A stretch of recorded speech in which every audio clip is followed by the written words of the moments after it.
Shalom, Om Swastiastu, Namo Buddhaya, dan salam kebajikan, serta salam sejahtera untuk kita semua. Perkenalkan kami dari kelompok 20 yaitu Salterna yang akan memberikan materi terkait pengambilan dari Day 1 hingga Day 9 yang berjudul Decade of Days. Next. Jadi perkenalkan kami ada nama-nama berikut adalah kelompok 20 itu sendiri beserta NPM-nya. Next. Ya. Dimulai dari hari pertama, yaitu hari pertama pengajaran.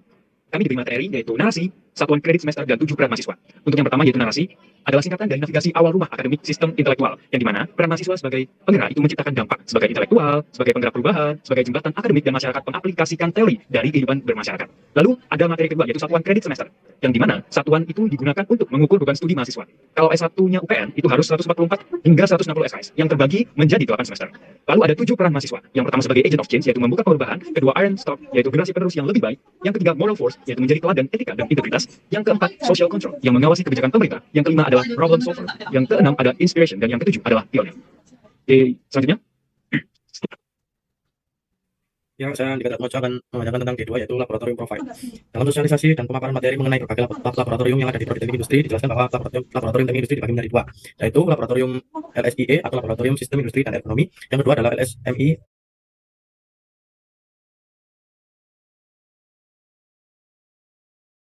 yang ketiga ada SINE, dan yang keempat adalah sistem produksi integrasi.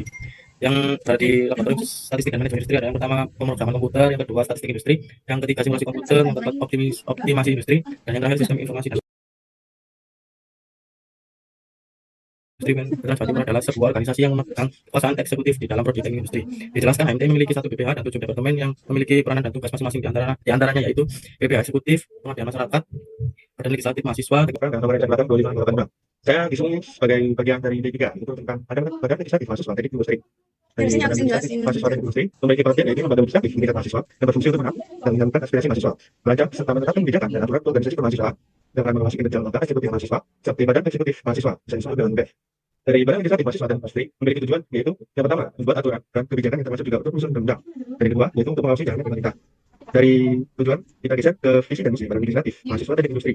Visi yang pertama yaitu meningkatkan kompetensi pengurus, dan yang kedua menampung aspirasi, yang ketiga menciptakan hubungan sinergis. Dari visi dan misi badan legislatif mahasiswa teknik industri memiliki hak dan kewajiban masing-masing. Hak yang pertama yaitu memberikan surat peringatan, mengajukan usul dan cara untuk mengetahui seluruh program kerja, dan kewajiban yang pertama yaitu pengawasan 1 periode. Kewajiban yang kedua yaitu mentaati EDAR. Yang ketiga mempertimbangkan program kerja, produk hukum dan literasi dari badan legislatif mahasiswa teknik industri. Yang pertama EDAR atau bisa disebut dengan dasar atau aturan pelaksanaan. Yang kedua GBHK yaitu garis besar haluan kerja atau bisa disebut dengan pedoman program. Yang ketiga undang-undang atau ketetapan. Turunan EDAR mengandung kebijakan literasi ilmiah, kemampuan membaca, menulis, memahami informasi yang bisa disebut dengan digital, finansial, budaya, numerik, baca, tulis, ilmiah, dan yang terakhir saintifik yaitu mencari informasi dalam sumber relevan, konsep ilmiah, dan mencari informasi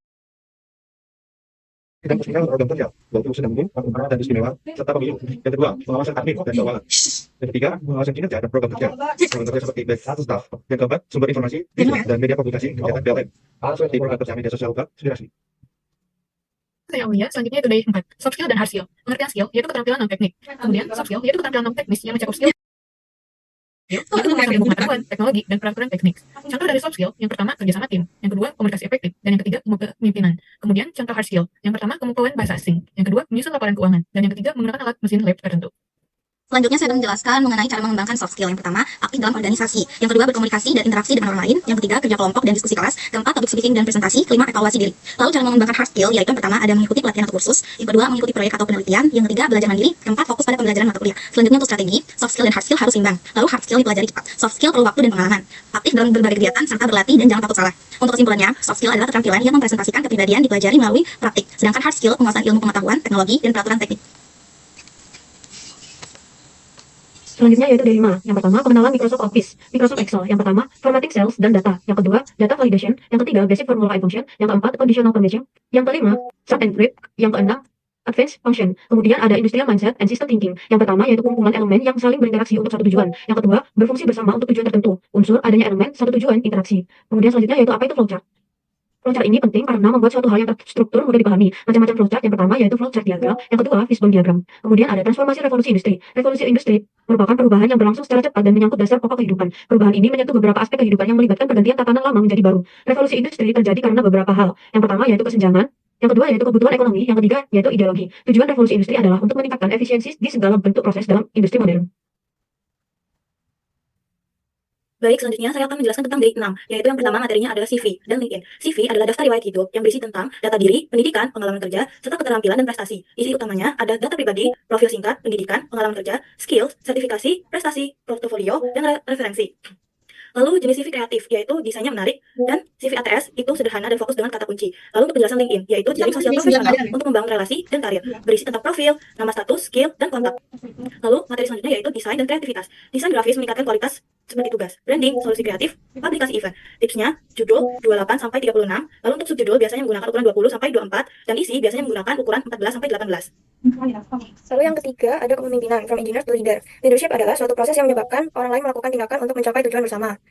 Dasar kepemimpinannya adalah karisma, inspirasi, stimulasi intelektual, perhatian individual. Kepemimpinan ini juga penting karena mengurangi ketidakpastian, arah tujuan, pengembangan tim, dan motivasi. Implementasinya memberi teladan, problem solving, keputusan strategis, dan integritas. Lalu ada do's and don'ts. Do's-nya itu sopan, aktif, kolaboratif, jujur, dan gunakan sumber. Don'ts-nya itu plagiarisme, fabrikasi data, arogan, malas, dan komunikasi tidak etis. Lalu yang terakhir ada etika dan tanggung jawab mahasiswa.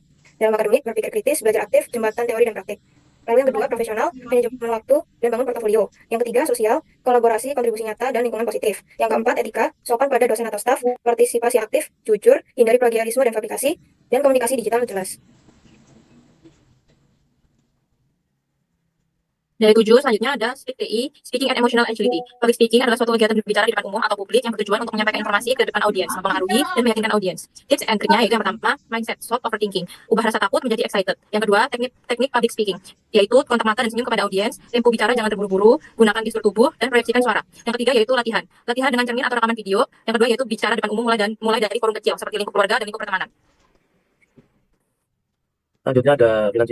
Selanjutnya ada tantangan dalam finansial. Yang pertama, sulit mengatur uang bulanan. Yang kedua, pengeluaran tidak terduga. Dan yang ketiga, kebiasaan berhutang. Dan yang keempat, ketergantungan pada orang tua. Yang kelima, gaya hidup sosial yang tinggi.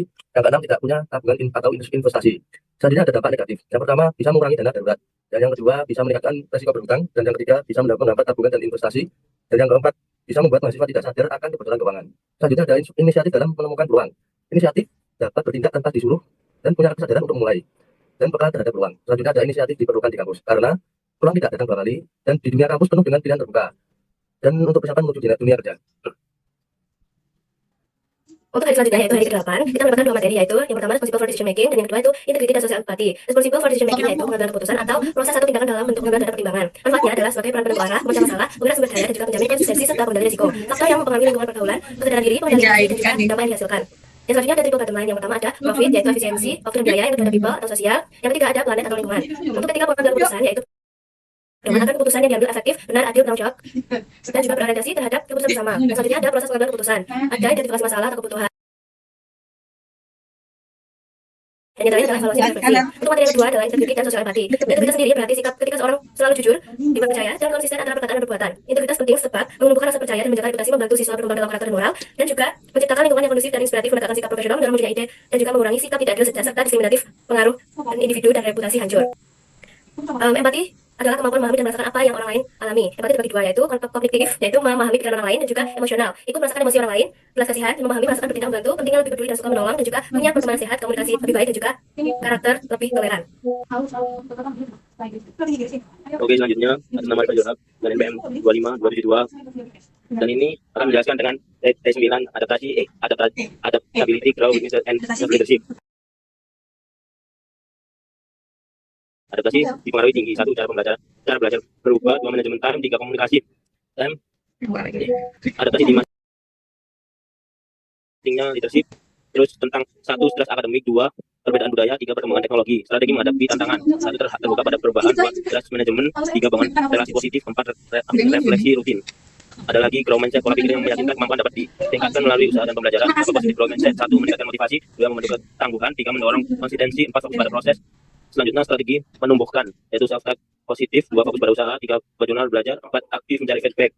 Yang terakhir adalah critical thinking. Critical thinking berpikir kritis dengan menggunakan akal dan logika untuk merumuskan masalah serta mencari solusi rasional. Tujuan menghasilkan kesimpulan logis dari analisis yang mendalam. Ada 4 tahap berpikir. Nomor 1, noting. Hasil aksi menjadi relasi. Hal thinking kondisi. 3. Berdiri masuk akal atau tidak. 3. Critical thinking berpikir secara logis. 4. Overthinking berpikir berlebihan. Yang terakhir manfaat. Menyaring informasi, meningkatkan problem solving, menghindari pemilihan biasa, membantu mengambil keputusan. Terima kasih. Baik, itu saja presentasi dari kami kelompok 20 yaitu kelompok Saltena. materi yang kami sampaikan bermanfaat untuk kalian semua, dan juga mohon maaf apabila ada kesalahan kata maupun perbuatan yang disengaja maupun tidak sengaja. Kami dari kelompok 20 kelompok Sultana izin pamit undur diri. Wassalamualaikum warahmatullahi wabarakatuh.